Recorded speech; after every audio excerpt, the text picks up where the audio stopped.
Hello dear student, बहुत बहुत स्वागत अपने यूट्यूब चैनल कॉमर्स में संजीव सर में। और इनकम टैक्स का 25 नंबर का जो वेरी मोस्ट इंपॉर्टेंट न्यूमेरिकल है वो हम कराने जा रहे हैं। और इस 25 वाले क्वेश्चन को जिस बच्चे ने सॉल्व कर दिया, मेरी बात का पूरा पूरा भरोसा रखना कि वो बच्चा पेपर में जैसा भी न्यूमेरिकल आएगा इनकम फ्रॉम सैलरी से उसको सॉल्व कर देगा, 100% कर देगा। बस 25 क्वेश्चन को शुरू से लेकर के लास्ट तक समझ लो, इसके बाद सारी टेंशन फ्री, क्योंकि इसमें इतना मसाला दिया हुआ है, इतना पॉइंट्स अच्छे अच्छे दिए हुए हैं कि शायद इसके बाद में कोई भी क्वेश्चन ऐसा नहीं बचता है जो एग्जाम में इससे बाहर आ जाए। तो 25 को हम सॉल्व करते हैं।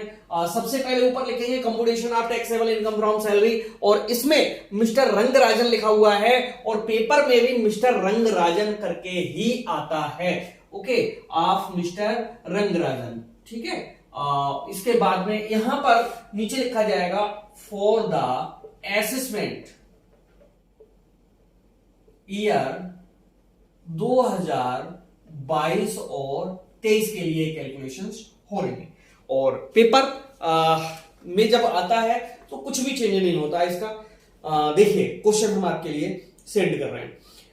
मिस्टर रंगराजन चेन्नई में एक कंपनी में 1 जनवरी 2018 को 22,000 फिर डैश 400 फिर 30,000 के वेतन पर नियुक्त हुए। उन्हें वेतन का 50% महंगाई भत्ता प्राप्त होता है। इसके अतिरिक्त उन्हें 15,000 रुपए प्रतिमाह मनोरंजन भत्ता मिल रहा है। सेवा शर्तों के अनुसार उसे कंपनी के ग्राहकों की आवभगत करनी होती है। कंपनी की ओर से उन्हें 32 रुपए प्रतिमाह मकान किराया भत्ता मिलता है। उन्होंने एक फ्लैट 8,000 रुपए प्रतिमाह किराया पर ले रखा है।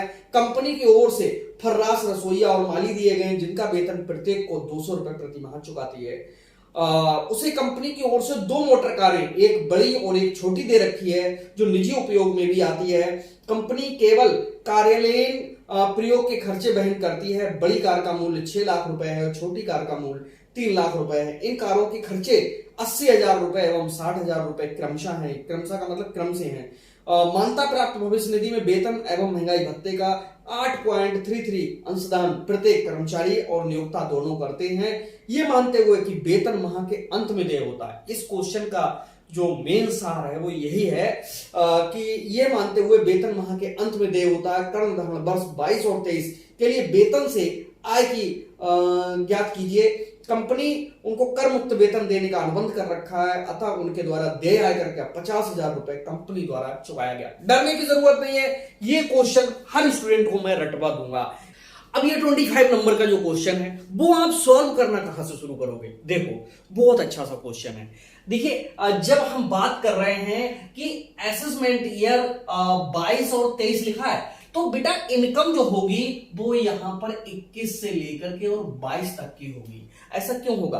क्योंकि गत वर्ष की आय पर इनकम टैक्स लगाया जाता है। अब यहां पर जो 22 और 23 लिखा है, इसका मतलब है कि एक वर्ष पीछे चले जाओ, 22 के एक पीछे जाओगे 21 आ जाएगा, और 23 के पीछे जाओगे तो 22 आ जाएगा। लेकिन ये कहां से होगा? ये 21 जो होगा 1 अप्रैल से लेकर के होगा और 22 में 31 मार्च तक का होगा। बस सिंपल सी बात। इतनी बात क्लियर होने के बाद में समझ लो कि आपके लिए अब चलना है क्वेश्चन की जड़ में, जहां से वो कह रहा था कि इसकी जो जॉब लगी है 2018 में लगी है। देखो भाई, वर्किंग नोट यहां पर करना पड़ेगा।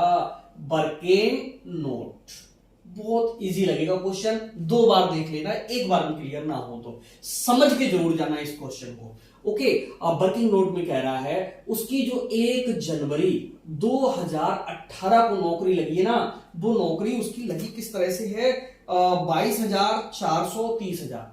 22,000 से शुरुआत होगी, 400 रुपए हर वर्ष बढ़ेंगे और तब तक बढ़ते रहेंगे जब तक 30,000 नहीं हो जाएंगे।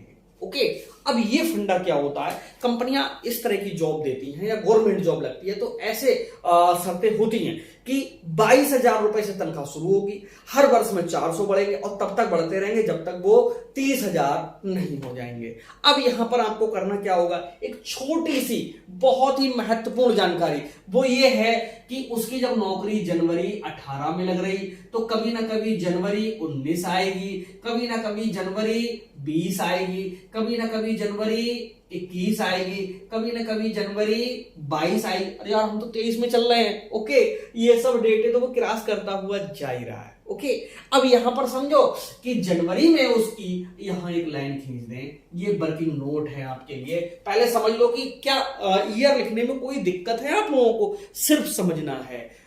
तो यहां पर हमने 18 में जब उसकी जॉब लगी है, वो लगी है कितने से, 22,000 से। यहां लिख दो उसकी सैलरी है कितनी, 22,000। 400 बढ़ेंगे, यहां हो जाएगी 22,400, यहां हो जाएगी 22,800, यहां हो जाएगी 23,800 है ना। 800 में अब 4 जोड़ेंगे तो हो जाएंगे 23,000 कितने, 200, और यहां पर 23,600।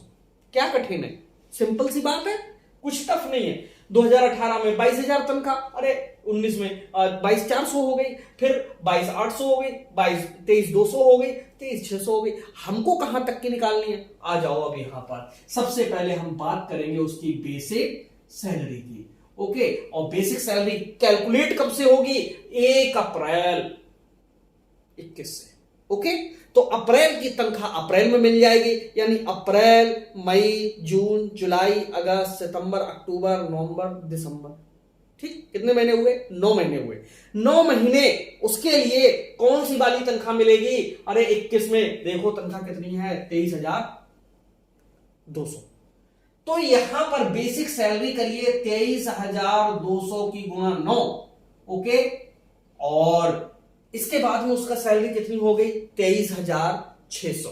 23,600 कितने महीने मिलेंगे, 23,600 के गुणे 3, क्योंकि सैलरी मैक्सिमम कितनी हो सकती है, 12 महीने की। 9 महीने सैलरी ये मिलेगी, और फिर भाई 3 महीने बढ़ के मिलेगी अगले साल में। जिस बच्चे की समझ में इतनी बात अभी ना आई हो, बैक करो, फिर से देखो, आगे बढ़ो। ठीक, अब इनकी गुणा कर लेंगे, और जब इनकी गुणा करेंगे, भैया मैं कैलकुलेटर चलाऊंगा क्योंकि बड़ा क्वेश्चन है ये, ठीक है, वरना टाइम बहुत लगेगा। 23,200 की गुणा करेंगे हम लोग 9 से, तो ये बेटा आ रहा है 2,08,800। ये वाले आए 2,08,800। ठीक, ये वाले कितने आ रहे हैं, 23,600 है। 23,600 की गुणा कर दो 3 से, ये आ रहे हैं 70,800। तो ये हो गए इनके 70,800, दोनों मिला करके ये हटा दें, अब इसकी जरूरत हमें नहीं है। ठीक है, इधर हम अमाउंट लिखते चलेंगे, 70,800 में जोड़ देंगे 2,08,800, ये हो गया भाई 2,79,600, 2,79,600। मैं ये जिस बच्चे को ये निकालना आ गया, समझ लो उसका काम हो गया।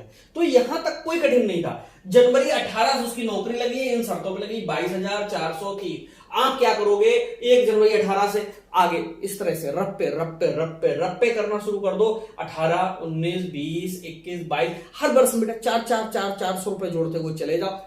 इतना वेतन हो गया। अब निकाल लो कि हम कैलकुलेशन कर रहे हैं, तो हमें कौन सी डेट से कौन सी डेट का करना है। जब हम 22-23 का कर रहे हैं तो हमको 21-22 की इनकम देखनी है, और 21 की भी कौन सी, अप्रैल से। अप्रैल, मई, जून, जुलाई, अगस्त, सितंबर, अक्टूबर, नवंबर, दिसंबर, 9 महीने हो गए। 23,200 आई, और 3 महीने ये वाली आई। तो इस तरह से ये हो गया मूल वेतन। अब आगे जैसा बुक में कहता जाएगा वैसे हम लोग करते हुए चले जाएंगे। आगे कह रहा है, इसके अतिरिक्त उन्हें 15,000 रुपए प्रति माह, सॉरी, उसे वेतन का 50% महंगाई भत्ता भी प्राप्त हो रहा है। अब जो वेतन है उसका 50% निकाल लो। ठीक है, यहां पर लिखो डीए 50% ऑफ सैलरी। ठीक, अब बेसिक सैलरी कितनी आई, 2,79,600 आई। इसके 50/100 कर लो, यानी 1/2 कर लो, यानी इसका आधा निकालना है आपके लिए। और आधा निकालोगे तो देखिए कितना होता है, 2 एकम कितना होता है, 2, और 2 तिया कितने होते हैं, 6, 2 नेम कितने होते हैं, 18, 2 अट्ठे कितने होते हैं, 16, ये आ गई 1,39,800। ये इसकी क्या हो गया, डीए हो गया। अब इसके बाद में क्या कह रहा है, उसे 15,000 रुपए प्रतिमाह मनोरंजन भत्ता मिल रहा है, ईए इंटरटेनमेंट अलाउंस मिल रहा है। उसके लिए 15,000 रुपए महीने है, तो 12 महीने का कितना होगा, गुणा करोगे तो 12-15 की करते तो 1,80,000 आता है। इसके बाद में क्या कह रहे हैं, सेवा शर्तों के अनुसार उसे कंपनी के आवभगत पे खर्च करना होता है, कोई फर्क नहीं पड़ता इनसे। प्राइवेट कंपनी में जितना भी मिलता है सबका सब कैसा होता है, टैक्सेबल होता है। इसके बाद में क्या कह रहा है, उसे कंपनी की ओर से 3200 रुपए प्रति माह का मकान किराया भत्ता मिलता है और उन्होंने एक फ्लैट 8000 रुपए प्रति माह किराए पे ले रखा है। यहां से निकलेगा जो तुम्हारा HRA है वो अब निकालना सीखते हैं तुम्हारे लिए। HRA कितने पॉइंट में निकलता है, 3 में निकलता है। देखो कैलकुलेशन में आप HRA कहां पर निकालूं, क्वेश्चन बड़ा है। कैलकुलेशन ऑफ HRA का मतलब हाउस रेंट अलाउंस, ठीक है। HRA जब निकालोगे तो सबसे पहले नंबर पे होता है एक्चुअल अमाउंट रिसीव्ड, यानी कितनी मिल रही है। सेकेंड वाले पॉइंट में होता है rent paid minus 10% of salary. तीसरे नंबर पे होता है 40% या 50% ऑफ सैलरी, और इसमें सैलरी का मतलब होता है बेसिक सैलरी प्लस DA जब सेवा शर्तों के अंतर्गत हो प्लस कमीशन। ये बेटा याद करना होता है कि किस जगह पे सैलरी में क्या शामिल किया जाता है। अब वो क्या कह रहा है इस क्वेश्चन में, वो क्वेश्चन में कह रहा है कि इस व्यक्ति के लिए कितना मिल रहा है, 3200 रुपए प्रति माह मकान किराया भत्ता मिल रहा है। भैया 3200 एक महीने में मिल रहा है तो 3200 की गुणा आपको 12 से करनी होगी। देखो कितना मिल रहा है पूरे साल में, 1 0 2 0, 12 दूना होता है 24 और 12 तियां कितने होते हैं 36 और 2 38, इसे मिल रहा है 38,400, ठीक है। कोई कठिन नहीं लगा होगा अभी तक। ऐसे मिल रहे हैं कितने 38,400। Rent paid minus 10% of salary, अब वो रेंट भी चुका रहा है। उसने क्या लिया है 80, इसमें लिखा था अभी 8,000 रुपए प्रति माह पर उसने एक जो फ्लैट है वो किराए पे ले रखा है, उसे 8,000 रुपए महीने उसने लिया है तो 12 महीने में उसने कितना चुकाया होगा, 12 8 96,000 माइनस वेतन का 10%। अब वेतन में DA आएगा नहीं क्योंकि वो सेवा शर्तों के अंतर्गत है ही नहीं, तो इसी का केवल 10% यानी 27,960 आ जाएगा, ठीक है। यहां पर 27,960 घटा दो, 96,000 में से 27,960 को घटा दो, 96,000 माइनस 27,960 ये बचे 68,040, यानी इसके आगे आएंगे 68,040। 40% और 50% वो कहां जॉब कर रहा है ये देखना होगा। अगर वो प्रेसिडेंसी शहर है, मुंबई है, मद्रास है, कलकत्ता है, दिल्ली है, ओके, तो लगेगा 50%, अन्य जगह पे होगा 40%, तो 40% लग रहा है इसमें, ठीक है। जब 40% लगाएंगे तो किसका 2,79,600 का 2,79,600 मूल वेतन का इसका लगाएंगे कितना 40%, 11,840 1,11,840 आ रहा। अब आपको करना क्या है, जो सबसे कम हो वो कर से मुक्त है। अब सबसे कम कौन सा है, यही तो है जो मिल रहा है, तो टैक्स लगेगा किस पे, इनमें से किसी पे भी नहीं लगेगा। लिखा जाएगा यहां पर HRA हाउस रेंट अलाउंस, लिखेंगे EXEMPT एक्सेप्ट, ठीक है। क्यों हुआ एक्सेप्ट, क्योंकि जो ही मिल रहा है वो ही सबसे कम है, और ये 3 पॉइंट्स में जो सबसे कम होगा वही करमुक्त होगा। तो भैया मिलने ही वाला करमुक्त है तो फिर टैक्स लगेगा नहीं इस वाले पॉइंट में, ओके।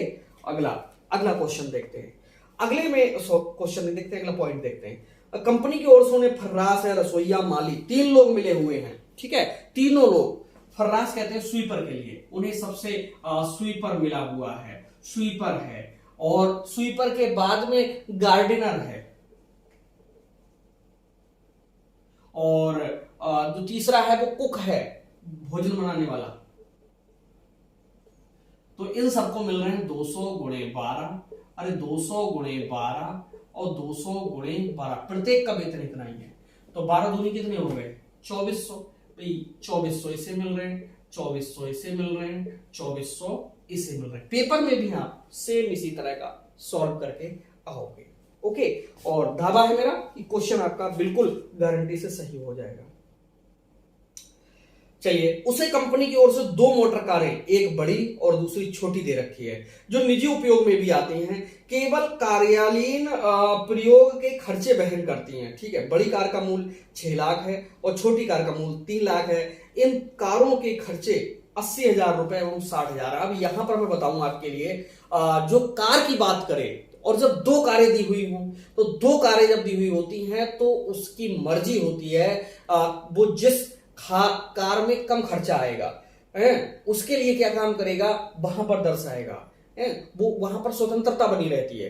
तो ऐसी कंडीशन में जो कार की वैल्यू है वो इस तरह से निकलेगी, कार वैल्यू। ठीक है, और कार वैल्यू में सबसे पहले जो कार का खर्चा है वो लगेगा, और यहां पर 900 की गुणा 12 से कर लेंगे। ठीक है, तो 12 नियमक कितने होते हैं, 108 होते हैं, यानी 10,800। ये इसकी स्वतंत्रता होती है। यहां पर अगर दो कारें मिली हुई हैं तो वो चूज कर सकता है किस कार के खर्चे वो अपने इनकम टैक्स में दर्शाएगा। और वैसे देखो हर व्यक्ति कम वाला ही बेटा दर्शाता है। अब यहां पर जो डेप्रिसिएशन है वो कौन सी वाली कार पे लगेगा, क्योंकि कारों की कीमत दी हुई है, और कीमत दी जब हो कहीं पर दी हुई तो तुरंत समझ जाना डेप्रिसिएशन 10% लगाएंगे। कौन सी वाली पे, छोटी वाली कार पे। और जब छोटी वाली कार पे लगाएंगे, एक सेकेंड,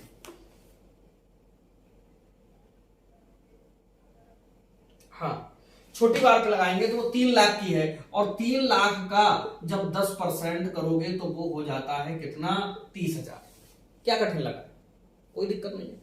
अब आती है बात एक्सपेंसेस की। ये तो कार की कीमत हो गई, ये डेप्रिसिएशन लग गया, और ये एक्सपेंसेस जो खर्च वहन कर रहा है 80,000 और 60,000 है, तो वो तो यार कम वाला यहां अपने वेतन में जुड़ पाएगा। तो इस तरह से ये आइटम कार का इस तरह से सेट होगा। और जब जब ये पेपर में आता है संख्याएं भी चेंज नहीं होती है। ओके, तो इस तरह से आप डाल दीजिएगा। ये कितने हो रहे हैं, 60 और 30 90, और 10 कितने होते हैं, 100, यानी 1,08,000। ठीक है, ये निकल करके आ गया। आगे क्या कह रहा है, और आगे कह रहा है कार के खर्चे हो गए। वह मान्यता प्राप्त भविष्य निधि में वेतन एवं महंगाई भत्ते का, ठीक है, 8.33% अंशदान करते हैं। अरे भैया 8.33 अंशदान करते हैं, वो 12% तक कर सकते हैं। ठीक है, तो यहां पर लिखेंगे contribution, CONTRIVUTION, contribution in RPF का मतलब रिकॉग्नाइज्ड प्रोविडेंट फंड या PF में 8.33 कर रहा है, तो ये हो जाएगा एग्जेम्प्ट। एग्जेम्प्ट का मतलब है कि इस पर टैक्स नहीं लगेगा। आगे क्या कह रहा है, आगे कह रहा है कि ये मानते हुए वेतन माह के अंत में देय होता है, तभी तो महीने के अंत में देय होता है, तो इसीलिए तो यहां पर 9 से गुणा हुई है, यानी महीने का महीने चला था। आगे कह रहा है कर्मधार वर्ष 22 और 23 में वेतन से आय याद कीजिए। ठीक है, कंपनी ने उनको कर मुक्त वेतन के अनुबंध कर रखा है, और उनके द्वारा देय आयकर को 50,000 रुपए कंपनी द्वारा चुकाया गया। भैया इनके बदले में कंपनी ने टैक्स चुकाया, तो भाई चुकाया तो है टैक्स पेड बाय कंपनी, कितना हजार, 50,000। अब इसकी total income from salary, total income from salary, इन सब का टोटल आएगी, और देखते हैं भैया आंसर आता है या नहीं आता है। वैसे हमारे यहाँ ऐसा कोई क्वेश्चन है ही नहीं बना जिसका आंसर ना आए और आप लोगों के समझ में नहीं आए। 279,600 प्लस करेंगे 1,39,800 प्लस करेंगे 1,80,000 प्लस करेंगे 24 3 कितने होते हैं, 7200 प्लस करेंगे 1,08,000 प्लस करेंगे 50,000, ये आए 7,57,400। आंसर सही, 7,07,000 दिया हुआ है। ठीक है, 50,000 घट के सही आ जाएगा, 7,57,400, 7,57,400। ये तो रही टोटल इनकम फ्रॉम सैलरी। इसमें से लेस करते हैं डिडक्शंस, DEDUCTIONS डिडक्शंस, और जिसमें स्टैंडर्ड डिडक्शन मिलेगी इसे कितने हजार की, 50,000 की। यहां पर 004, यहां पर 7, यहां पर 0, यहां पर 7, 7,07,400 यही है आपकी टैक्सेबल सैलरी। ठीक है, इस तरह से ये पूरा क्वेश्चन सॉल्व हुआ। एक बार और रिपीट कर दें क्योंकि थोड़ा सा टफ है क्वेश्चन। तो इसमें क्वेश्चन में शुरुआत में इसने कहा है कि मिस्टर रंगराजन एक कंपनी में 1 जनवरी 2018 को 22,400 30,000 के वेतनमान पे नियुक्त हुआ, यानी 22,000 से वेतन शुरू हुआ, 400 बढ़ेंगे, 30,000 तक बढ़ेंगे। ठीक है, हमें 1 जनवरी 2018 से पता चल गया, तो बेटा हमें हर वर्ष की इसकी तनख्वाह निकाल लेनी है। अब तनख्वाह निकालने के लिए 2018 लिखो, 19 लिखो, 20 लिखो, 21 लिखो और 22 लिखो। ठीक, पहले तनख्वाह ही लिख लो इसकी। 22,000 से नौकरी लगी है, अगले साल को 22,400 हो जाएगी, फिर 400 और जुड़ जाएंगे, 800 हो जाएगी, और जुड़ जाएंगे 400, 23,200 हो जाएगी, और जुड़ जाएंगे तो 23,600 हो जाएगी। अब हमको कौन सी डेट से कौन सा निकालना है, वेरी सिंपल है। देखो 22-23 लिखा है तो यहां पर 21-22 लिख लो, ऐसे ही अपने आप रख पे 21 और 22 लिख लो। अब ये कहां से शुरुआत होता है, 1 अप्रैल से होती है। पूरी अप्रैल का वेतन, मई का वेतन, जून का वेतन, जुलाई का, अगस्त का, सितंबर का, अक्टूबर का, नवंबर का, दिसंबर का, महीने का महीने मिल रहा है। तो जो 21 वाली ईयर है उसमें 9 महीने का इसे वेतन मिलेगा। तो 9 महीने का वेतन हो गया, तो 12 महीने होते हैं, तो 3 महीने नीचे वाले हो गए, और ये 9 वाला जो हो जाएगा ये 23,200, क्योंकि 21 देखो यहां से ये 21 देख रहे हो, तो यहां पर भी 21 देखना है। इस तरह से ये वाला वेतन हो गया। अब इनकी टोटल किया तो हमारा ये बैठा, 50% निकाला तो ये आ गया। एंटरटेनमेंट 15,000 मिल रहा है, 12 महीने के 1,80,000। एचआरए कैसे निकलेगा, 3 पॉइंट पे निकलेगा, एक्चुअल अमाउंट रिसीव्ड पे, रेंट पेड माइनस 10% सैलरी, 40% और 50% ऑफ सैलरी। इसको मिल रहे हैं 38,400। रेंट चुका रहा है 96,000, उसमें से 10% घटाते हैं तो 68,040 बचा है। 40% और 50% में 40% पे 1 लाख इतना मिल रहा है, 1,11,840। सबसे कम वाला करमुक्त होगा, जो मिल रहा है वही करमुक्त है, इसलिए 38,400 यहां पर करमुक्त होकर के और ये एग्जाम्स में पड़ गया। इसके बाद में 3 नौकर मिले हैं, स्वीपर है, गार्डनर, माली है और रसोईया है। सबको दे दिए इसने 2400 साल में। कार की वैल्यू निकालने के लिए 2 कारें दी हुई हैं, और 2 कारों में मैं आपको बताऊं बड़ी कार के 900 रुपए और गुणा कर देंगे 12 से, तो ये वाले आ जाएंगे। ठीक है, खर्चे बहन कंपनी कर रही है। और यहाँ पर डेप्रिसिएशन, छोटी बड़ी कारें हैं तो छोटी का ही लगेगा यहाँ पर टोटल। अच्छा, जो डेप्रिसिएशन है वो 3 लाख में 10% 30,000 होता है। खर्चे 80,000 और 60,000 थे, तो हम तो 60,000 वाले लगाएंगे अपने वेतन में। तो इस तरह से ये आ गया, ये अमाउंट। ठीक है, और इसके बाद में कंट्रीब्यूशन आरपीएफ में वो एग्जेम्प्ट हो जाएगा। अगर 12% से ऊपर होता तो टैक्सेबल होता, और tax paid by the company है वो कितना, 50,000 चुका दिया। सबको जोड़ो, आंसर है 50,000। स्टैंडर्ड डिडक्शन दे दो, समझ लो कि आंसर एकदम करेक्ट है। कैसा लगा ये, समझ में आया नहीं आया, जरूर बताइएगा।